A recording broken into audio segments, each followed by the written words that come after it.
Really, I don't know what I was thinking. I didn't know what I was thinking at the time. When I woke up, it's 2 o'clock in the morning.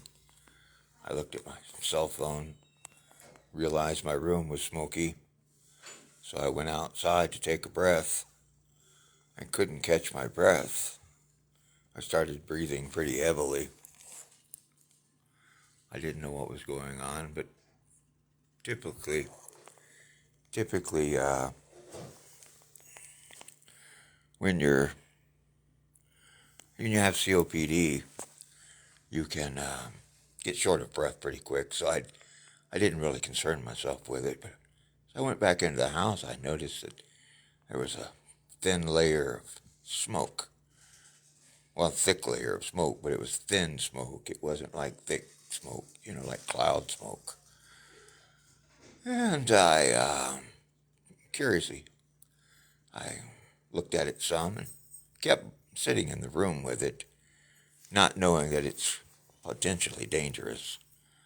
And then I started breathing poorly. And I also had to go to the bathroom. You can imagine what that's like, right? And so I hopped off to the bathroom. I sat down and I couldn't catch my breath. Very shallow breathing. Very rapid breathing. And let's see what else I can show you pictures of here. There's not much more, not too interesting. The story is, though, so just pay attention if you wish. Then my body started tingling, and the room started growing dark. And the only thing I could think of was, goodbye, cruel world.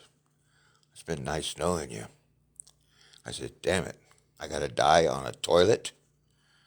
And I thought, but there's some things I haven't done yet.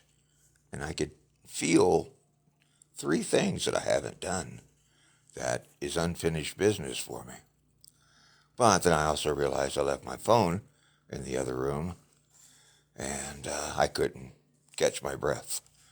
So I sat there as long as I could to finish off my business. And when hello, Rebecca, thank you for checking in. I'm just telling my story for my own legacy for the future, so I know, because it was an exciting experience. I really believe that was the end of it. Again, but this time it felt real because this breathing was nothing I had experienced. Usually I can sit down and and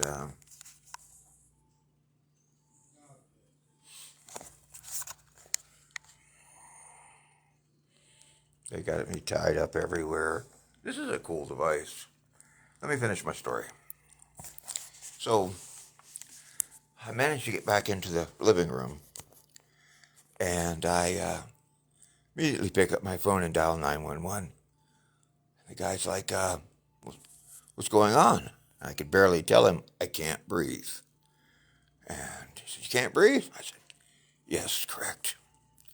Where you live? And I explained where I lived. It's the best I could. I could barely get words out. And so then I just sat there. Fire department showed up first. They just were there for support. There's nothing they could do. And then the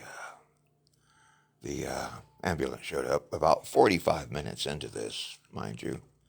Hey, they got there. I'm happy.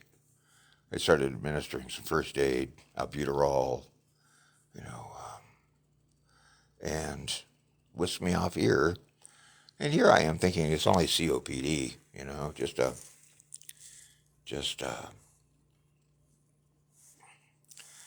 and they run some blood tests on me, find out something called my topanil numbers are really high, and then they jumped even higher. And so now I'm on a heart attack watch. So that's where I'm at with my story. And that's what I wanted to share with myself for the most part. But anybody else that wants to listen, that's cool. So, yeah, that's it. Thank you.